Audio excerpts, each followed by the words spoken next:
Wanted to give you some numbers. Wanted to let you know that we have a warm line. And there it is. A warm line for anybody that just wants to talk. If you've just got something on your heart you need to talk about, if something's going on that is distressing you, give us a call. Give us a call. 24/7. Okay? Call us anytime. Somebody's always online to help. Okay. If you're looking for a specific peer support specialist, call our front desk. Kim will get us the message quickly, and we'll get back to you as soon as we can. But our front desk line is on the screen, 704-390-7709. And let's get started. So today's class is about anxiety and staying in the present. You probably heard a lot about mindfulness and staying in the present and how powerful that can be. But when we have anxiety, that can make it difficult. That can make it really difficult. So what we're going to talk today are the 5 truths about anxiety and staying in the present. All right, so the first thing is anxiety is often about the future, that anticipation, that, oh my gosh, what's going to happen? That if, I don't know, that if gets me. What if this happens? What if that happens? And it's that anticipation that trips me up. I am in the future. I'm not where my feet are. They always told me in the beginning of my recovery, be where your feet are. Be where your feet are so that you can do what is in front of you. So when we get into the future, it stifles us. It stifles us. It does to go that way, right? To be out there. Well, really and truly, the only thing that we have control over, or the items we can control, is like right here. Mm-hmm. What can we control that happened in the past? It's already happened. Mm-hmm. We have a tendency to live there. What control do we have for tomorrow, for futuristic? Not a whole lot. Mm-hmm. And there's lots of anticipation of what we manifest in our brains of what can happen tomorrow or a week or a year from now, and we don't know. We don't have that magic crystal ball that tells us what's going on.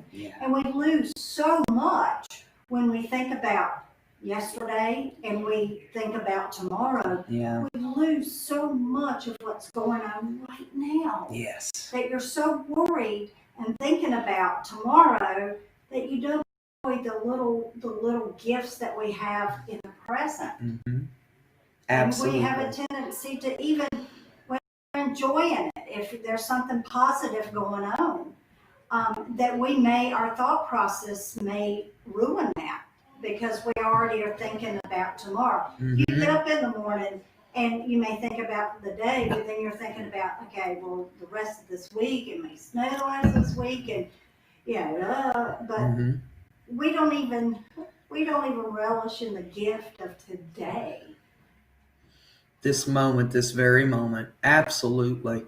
Absolutely. They told me that if I have one foot in the future and one foot in the past, I'm peeing on today. And I honestly, I grasped that because I got to see something to figure it out. So I understood that I am not, like Bunny said, I'm not benefited by what's happening right here and right now. And when we think about the future, when we perseverate on the future, when we continuously over and over again, I used to do this a lot. When she says this, I'm going to say that. And when they say this, I'm going to say that. And it never came true. Yeah, you already manifest that whole conversation. Yeah. What are you looking Oh, somebody. Hey, we got some folks on. Hey, Miss Smith, Darlene. Hey, Eric. All right. So we need to stay out of our future as much as possible. I do that worst case scenario, and that is not necessarily a good thing because it puts me in a frame of mind of distress, right? Of stress and anxiety and all those things. So when we are not journeying into that space where we don't have any power, that space where we don't have any control, that space where we're actually, while we're there, we're wasting today. I don't know about you all, but I don't want to waste anything anymore. I don't want to waste my experience. I don't want to waste what's going on with me right now. I want to be in the present. I want to be able to be a part of what's going on. All right, the second thing is anxiety can source from the past. We can get stuck in that cycle. And I'll tell you a really gross story about rumination. Rumination is doing the same thing over and over again. And rumination is actually a medical diagnosis. And I used to work at a place where there were children there that would ruminate, meaning they would eat their food, swallow it, and bring it back up. And that's kind of what we do when we go back to the past, when I get stuck in that cycle of regret or guilt or shame. I take it in me and I bring it back up. Well, and you almost, when you go back there Yeah. and ruminate on that shame, you almost can, your body starts feeling the same emotions and the same anxiety about a situation. You think back, a few years ago, or back in your active addiction, and your body starts sensing it. Our brains are so powerful that they don't really recognize what's current, what we feed it. Yes. So if we're feeding it from our anxiety in the past, it's going to react. So you may have that, breaking out in a cold sweat, or have those same emotions and those same feelings that we had in that past scenario. I can trigger myself back into trauma. And who wants to relive that? No. Especially alone in here. No. Not a safe place for me to be. So I don't want to go back to my past. I don't want to relive that. Let's state that if you mind, what I work on is situations from my past, and I bring it forward and I dissect it on what are the lessons that I've learned. I can't change it. No. I can't change it. I can't unbreak a glass. Yeah. But I can think about what, moving forward, hold on to it a little bit better. Yeah. Maybe go with a plastic cup. I don't know. But what I glean from it are the lessons from that trauma or that anxiety or that shame-ridden past that you have. What do you learn from it? Yeah. What does that experience bring you? Because today, truthfully, nothing has to be wasted. None of our past has to be wasted. If I, like Bunny said, if I can learn from it, if I can help someone else, it's not wasted. And these things come up. And the more I bring them up, the worse they are. Because it is like that food going up and down and up and down. The more it goes up and down, the worse it gets. The worse taste you have in your mouth. And that's true with regret, resentment, shame, and guilt. These things don't serve me today. They don't serve me. So I try not to participate in them. It's hard. It's hard not to go back to the past or be in the future. See, but we can flip those things. Like Bunny said, go back to our past and see what has helped us. See how I can use what has tried to kill me to better my life. right? And in the future, I want to have hope. I want to have hope. So those things we want to participate in, but we don't want to spend too much time there because it takes me away from where my feet are. The next thing is anxiety can be fueled by the critical inner voice. Oh, we love them. And we learn that voice. We're given that voice. Somewhere in my past, someone has said something to me that stuck, and it 9 times out of 10, it probably wasn't a good thing. One of the most profound sayings I've ever heard was from a curriculum called Seeking Safety, and it says, once you cut someone, you can't uncut them. The scar will always be there.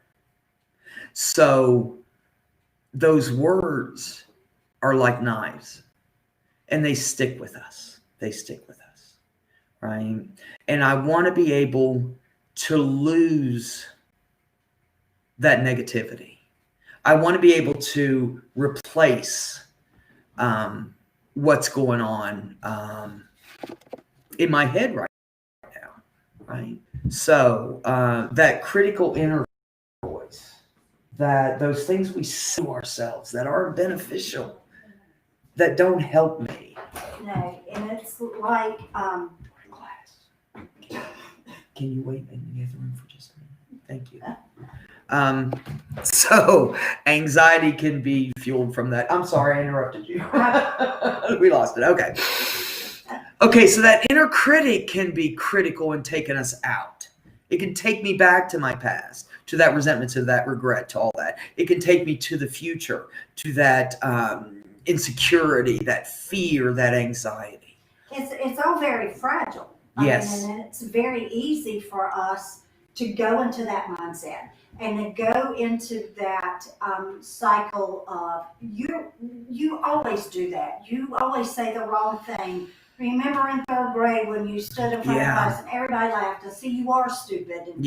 And then that cycles that could take us back to some places that we're not very comfortable in anymore. Yeah. Most definitely. Those voices don't work for me.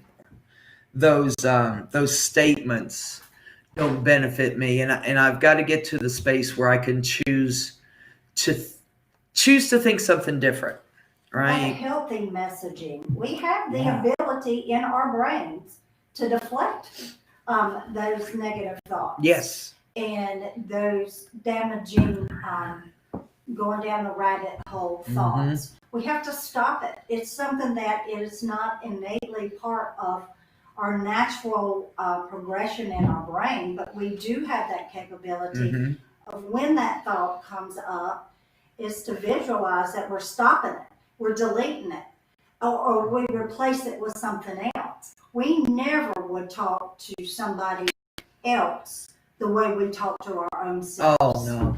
No. I've always heard, would you talk to a child the way you talk to yourself? Right. You know, and I definitely wouldn't. I don't think anybody would. The way I talk to myself can be horrible.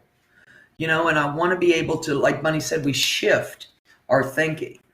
And the first thought comes out of the blue. You know, we have these thoughts. I don't know where the hell they come from. They're random. They pop in, and there's because our minds wander. It's like first thing in the morning. If you don't grab your thought process first thing in the morning, think of all the things that you think about that needs to get done and everything, and you have to get to work, and you have to do this, and you have to do that. But we have that power to say, whoa. That second thought is on me. Yeah. Am I going to feed that negativity? Am I going to feed that jump into the future, to the past, or to those sayings that don't benefit me anymore? Right? So the next thing is anxiety can be heightened by social media. Definitely now. There's a lot going on in the world, and a lot of it isn't very beneficial. Can cause a lot of anxiety. And the more I watch the news, the more I watch political or whatever it is. Just like that thought, am I going to feed the positive or am I going to feed the negative? When I am in a situation where something is causing me anxiety, like the TV, like the news, I have power here. Yeah. I got power. You got that remote control. There you right go. there. Flip it over. Right? Little House on the Prairie. I know it's a bad day when I come home and Little House on the Prairie's on. So some of y'all don't even know what that is. I know. So be careful with what you take into your spirit. You know, it's like a computer. What you put in comes out. And the more, and it's just like that critical inner voice, the more positive I feed my spirit, my mind, my body, the happier I'm going to be, the more peaceful I'm going to be, the more in the present I'm going to be. The last one is good news. Anxiety can be overcome. Absolutely. We have the opportunity to choose something different. Anxiety is, man, it can kick sometimes. But I want to be able to do what I can do, the action I can do to change what's going on, right, in me. I want to be able to grab a hold of something that can help me stay in the present. Because if I'm in the present, I'm less anxious, right? Because what's in front of me is what's important. What causes my anxiety, all these things in the past, in the future, the things I say to myself, right? So we want to be able to understand that we can overcome this. We can overcome this. So I tapped into this study. It was a study done at Cornell University, and they found, first and foremost, 85% of what we worry about never happens. 85%. The most horrible things that have ever happened to me have only happened in my brain. And secondly, the 15% of the worries that did happen, 79% of the subjects discovered that either they handled the difficulty better than they expected, or that the difficulty taught them a lesson.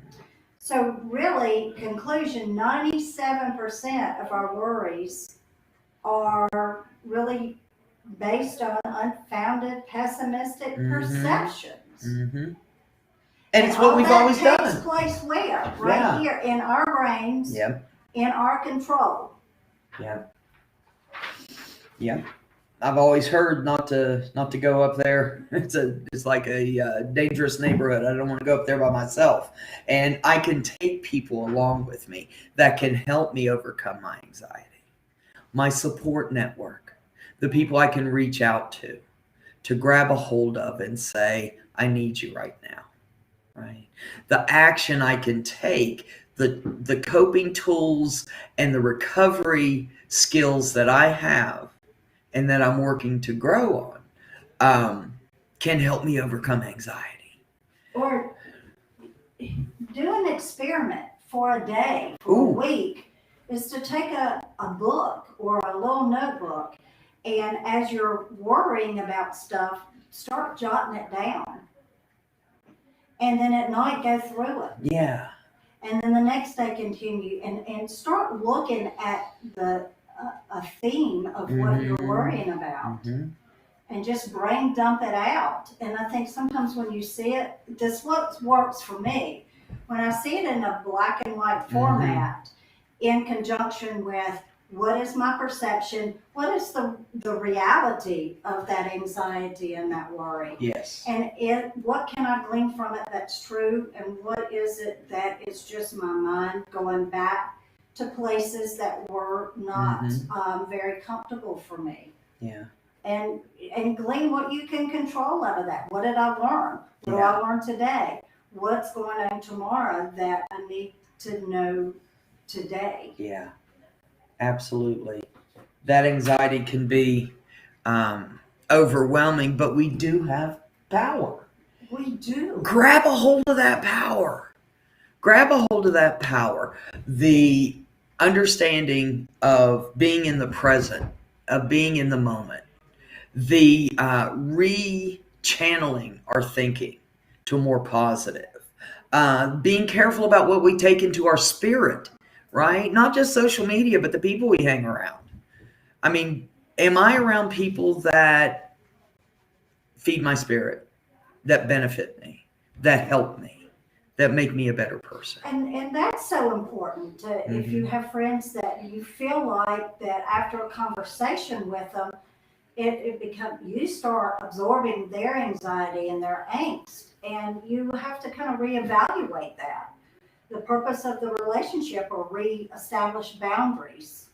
Absolutely. Absolutely. It's your choice. Yes. We've got power in this.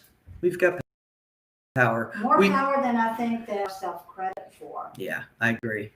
I agree. A habit. It's a habit. And the more I practice doing something different, it gets. Right? I think of a kid when they're like a 2-year-old kid, and when they sneeze, that stuff goes everywhere, right? Just nasty. Mama says, cover your face. Cover your face. Every time they sneeze, cover your face. Eventually, after that 1,000th time of being told and practicing, the child goes to sneeze and they cover their face. It's an automatic response if we practice it enough. And I want to be able to have that automatic response to my coping skills, my recovery tools. I want to be able to grab a hold of those things that help me. Right? So those are the 5 truths about anxiety and staying in the present. Any conclusion, Bunny? Oh, no, I just lost my train of thought. Oh, that's all right. The train comes around again. That's a little choo-choo. So I hope you enjoyed today's class. Let's see who we've got. Kim Porter's on the line. Brianna, you're writing. I appreciate that.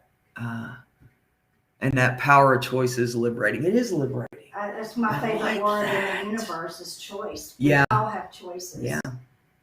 Freedom, liberation. That's what I want today. Restoration. That's what I want today. All right, guys. I appreciate you.